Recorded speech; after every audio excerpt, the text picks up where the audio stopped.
मंडळी, नुकत्याच पार पडलेल्या लोकसभा निवडणुकीत मुस्लिम समाजाचं मतदान हा एक महत्त्वाचा फॅक्टर ठरला होता। किंबहुना असं असलं तरीही महायुती किंवा महाविकास आघाडीमधील एकाही मोठ्या पक्षानं लोकसभेला एकाही मुस्लिम उमेदवाराला उमेदवारी दिली नव्हती। विशेष म्हणजे एमआयएमचा अपवाद सोडला तर इतर कुठल्याच पक्षानं मुस्लिम उमेदवाराला संधी दिली नाही आणि हे असं पहिल्यांदाच घडलं। त्यामुळे मुस्लिम समाज दोन्ही आघाड्यांवर नाराज असल्याचं त्यांनी बोलून दाखवलं। परिणामी आता विधानसभा निवडणुकीत मुस्लिम समाजातील उमेदवाराला संधी द्यावी यासाठी मुस्लिम सामाजिक संघटना, सामाजिक कार्यकर्ते यांच्याकडून विशेष मोहीम चालवली जात आहे। मात्र एक गोष्ट महत्त्वाची आहे, जरी महाविकास आघाडीनं लोकसभेत एकही मुस्लिम उमेदवार दिला नाही तरी देखील मुस्लिम मतदार महाविकास आघाडीच्या आणि विशेष म्हणजे उद्धव ठाकरेंच्या पाठीशी उभं राहिल्याचं एक वेगळंच चित्र यंदा दिसून आलं। मुंबईचा विचार केला तर मुंबईत महायुतीला फक्त 2 जागा मिळवण्यात यश आलं। यामागचं मुख्य कारण होतं मुस्लिम समाजानं त्यांच्या विरोधात केलेलं मतदान। लोकसभेत बसलेला हा फटका ओळखून आता होणाऱ्या आगामी विधानसभा निवडणुकीआधी अजित पवार यांनी सावध भूमिका घेतली आहे। म्हणजेच काय तर आगामी विधानसभा निवडणुकीमध्ये अजित पवार जास्तीत जास्त मुस्लिम उमेदवार देणार असल्याच्या चर्चा सध्या राजकीय वर्तुळात सुरू आहेत। का काढावं लागलं अजित पवारांना मुस्लिम कार्ड? यावर महायुतीचा काय निर्णय असणार? कुठल्या मतदारसंघात मुस्लिम उमेदवार दिले जाणार आणि कोण असणार ते मुस्लिम उमेदवार? हे सगळं मुस्लिम गणित आज आपण या व्हिडिओच्या माध्यमातून जाणून घेणार आहोत। नमस्कार, मी स्वप्नील आणि आपण पाहत आहात त्याचं काय महाराष्ट्र। तर मंडळी, महाराष्ट्रात नुकत्याच पार पडलेल्या लोकसभा निवडणुकीत मुस्लिम समाजानं भरभरून केलेल्या मतदानामुळे महाराष्ट्रातील राजकीय गणितं पूर्णतः बदलली गेली।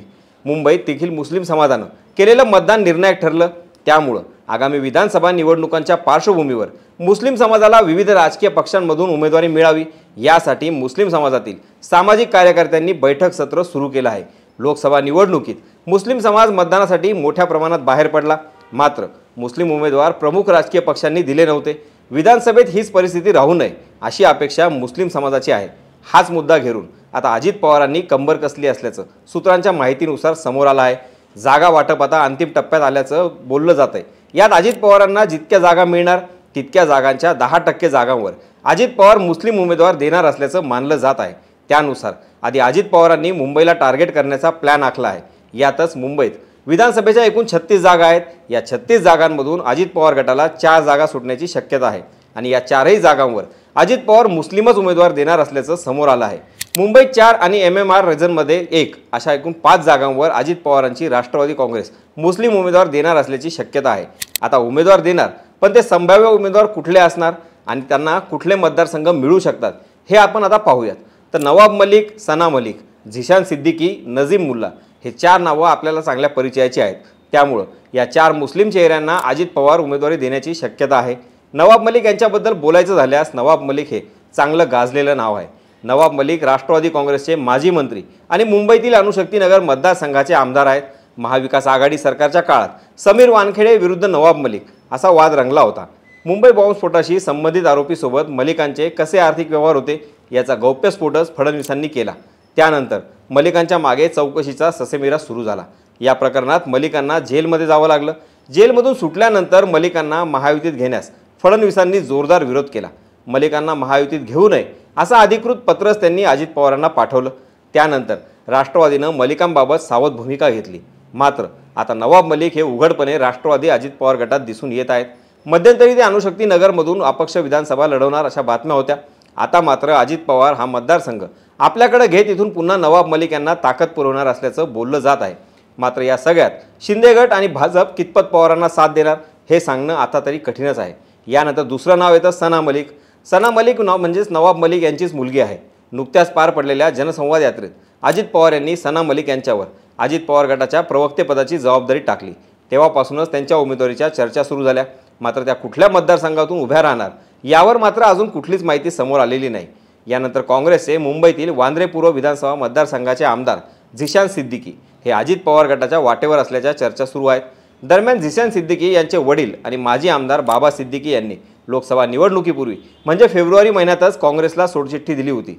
सिद्दीकी 40 वर्षांहून अधिक काळ काँग्रेससोबत होते, मात्र त्यांनी अजित पवार यांच्या नेतृत्वातील राष्ट्रवादी काँग्रेसमध्ये प्रवेश केला।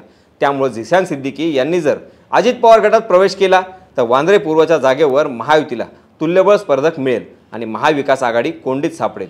आता चौथं नाव म्हणजे नजीम मुल्ला। हे अजित पवार गटाचे सरचिटणीस असून त्यांनी याआधी मुंबईतील कळवा मुंब्रा या मतदारसंघातून आगामी विधानसभा निवडणूक लढवण्याचे स्पष्ट संकेत दिले आहेत। त्यामुळे या मतदारसंघावरही अजित पवार गटाचा दावा असणार आहे। इथं सध्या शरद पवार गटाचे जितेंद्र आव्हाड हे विद्यमान आमदार आहेत। त्यामुळे इथं राष्ट्रवादी विरुद्ध राष्ट्रवादी अशी लढत पाहावयास मिळू शकते। एकंदरीतच मुंबईतील कळवा, मुंब्रा, वांद्रे पूर्व, अणुशक्ती नगर, शिवाजीनगर, मानखुर्द आणि ठाणे जिल्ह्यातील भिवंडी हे मतदारसंघ राष्ट्रवादी सोडवण्यात यावे अशी त्यांची जागा वाटपादरम्यान मागणी असणार आहे। आता मुंबईशिवाय महाराष्ट्राच्या अनेक भागात मुस्लिम बहुल मतदारसंघ आहेत। त्यातील मालेगाव, धुळे, मालेगाव, पाथरी या मुस्लिम बहुल मतदारसंघांसाठी देखील राष्ट्रवादी आग्रहीच आहे।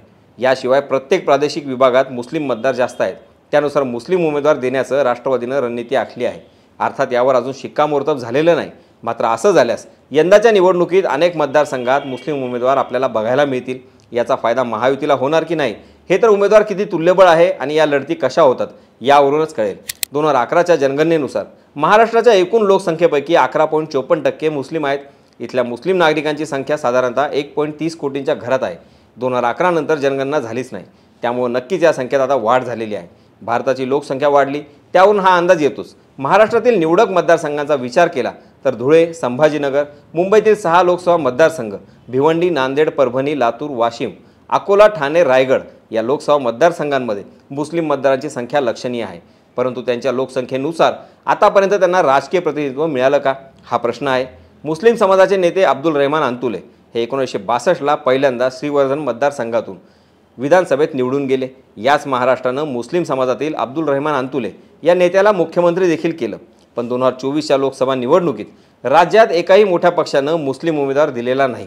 2019च्या महाराष्ट्र विधानसभेच्या एकूण 10 मुस्लिम आमदार आहेत। आता या 10ही मुस्लिम आमदारांना पुन्हा संधी मिळणार का? या व्यतिरिक्त अजून कुठले नवीन मुस्लिम चेहरे विधानसभेच्या आखाड्यात दिसणार? अजित पवारांनी बाहेर काढलेलं मुस्लिम कार्ड महायुती आणि महाराष्ट्रात त्यांना तारणार का? या सगळ्या मागचे अपडेट आपण वेळोवेळी घेत राहणारच आहोत। मात्र त्याआधी तुम्हाला या मुस्लिम कार्डबद्दल काय वाटतं हे आम्हाला कमेंट बॉक्समधून कळवायला विसरू नका। बाकी राजकारणाच्या आखाड्यात आपली नजर कायमच असणार आहे, तेव्हा कुठेही जाऊ नका, पाहत राहा आणि सबस्क्राईब करा। त्याचं काय महाराष्ट्र।